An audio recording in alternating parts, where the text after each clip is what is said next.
Yeah. So, say hello to everyone. Who was that? Everybody in the whole wide world. On YouTube or wherever. Yeah. Or you can say hello to Jill. You say hello to, who would you like? Yeah. Yeah? Well, say hello. Yeah. Hello, Hello, everybody. Yeah, thank you. It's great that he keeps us here, and of course, the rest of you too. Yes. And try to get as many people as possible to realize this.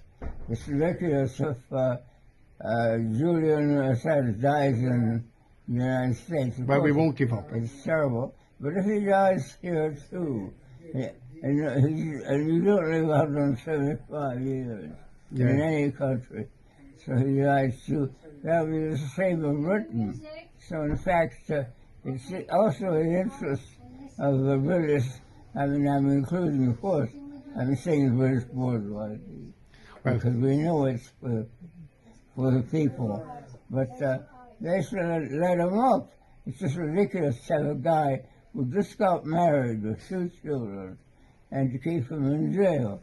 I mean, even the worst reactionaries would probably disapprove of that, which that's what they do. But they should let him out.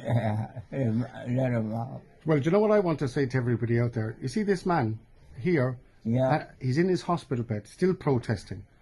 Right? Still protesting. At how old now? 92? Yeah. 92 young. I'm 94. 94? Yeah. Oh, you were taken off a couple of years. Yeah. Yeah. But he's I mean, still fighting for Julian Assange. It's just a number. It is just a number. You know, but at the same time, if it helps to inspire people, let's use it. You know, and it should inspire people, because here's Eric. He's been out all his life protesting for the good of other people, for humanity, for society. Yeah, I think the more people do that, the better. And I've had a very happy life doing it. Can I ask you, what would you say to people that are sitting at home in front of the TVs, doing nothing and not going out protesting? Yeah, exactly. What would you say to them? Well, I'd say to them that you're going to get a bad world. I'm not going to say it's so better you deserve, because you're so ignorant of the fact that if you did protest, you wouldn't have these wars. Exactly. There's that too. That's what I say to them. Mm-hmm. And I say, get up off your ass. Get out there.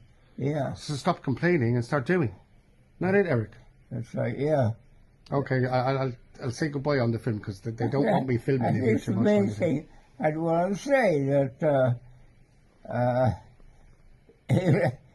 nobody enjoys a society in which with the United States.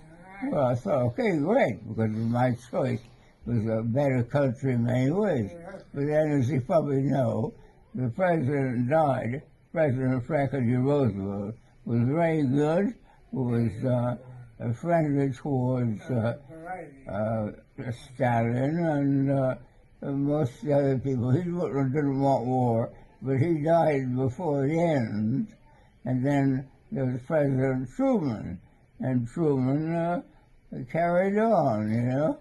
Well, I'm just thinking of Biden right now. I think Biden, I think you're more alert than Biden is. Yeah, you're right. He can barely get a sentence out, and he's I don't know, what is he, the leader of the free world? Is that what they call it? The free world. The free world, yeah. The free world. Free. The ones that fly over there in their helicopters and shoot all the people down, dead innocents and journalists. It's free food. Those and free. Maybe Hitler thought it was free world for Nazis. Exactly. Yeah. I mean, you know, it's awful, yeah. So you've got to understand, it's not really free. I know they're killing a lot of Afghans and Iraqis, Palestinians, but I also know that they're killing their own people. And some of the Muslims over here are protesting because they were saying, well, I lost my son, but if it was for the cause of freedom, then okay, he could be honored. Exactly. But now they're finding out it wasn't for the cause of freedom. It's for the cause of imperialism, of capitalism, And there's funny language they use for that. So they call the people that have been killed and then their families or their relatives stand up to fight against, they call them insurgents. Insurgents. But yet it's the Americans that are insurging themselves in. Yeah, or terrorists, or insurgents. I mean, it's a long country. I know. I know Irish know an awful lot about that 500 years of English rule. Well, and as I've said before, it's not even the English rule; it's the corporations and the that's right. the royal family back It's then. not a British family. No, it's a businessman. Yeah. What would you say about the Jubilee Well, and the I Queen? think it's awful. We have these days, and of course the monarchy will support the government, and the government happens to be a government of warmongers, and the Queen is.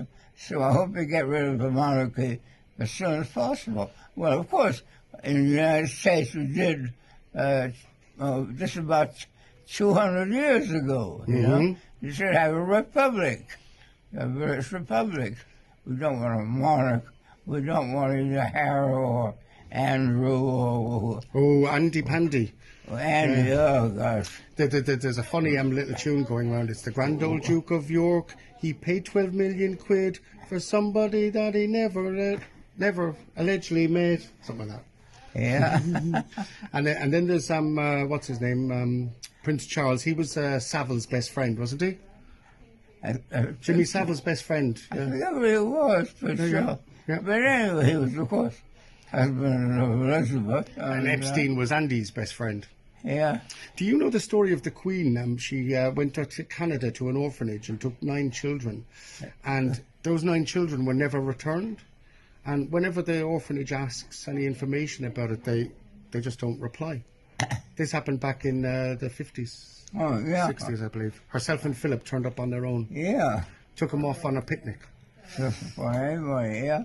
I mean, I was hoping with the election that it would go the way of Jeremy Corbyn and Diane Abbott and the people. But it didn't. But I can't imagine what's his name, Jeremy Corbyn, kissing Elizabeth's hand or something. Yo. You know, so Oh no! It's like a nightmare you're describing. it's ridiculous. Like a nightmare.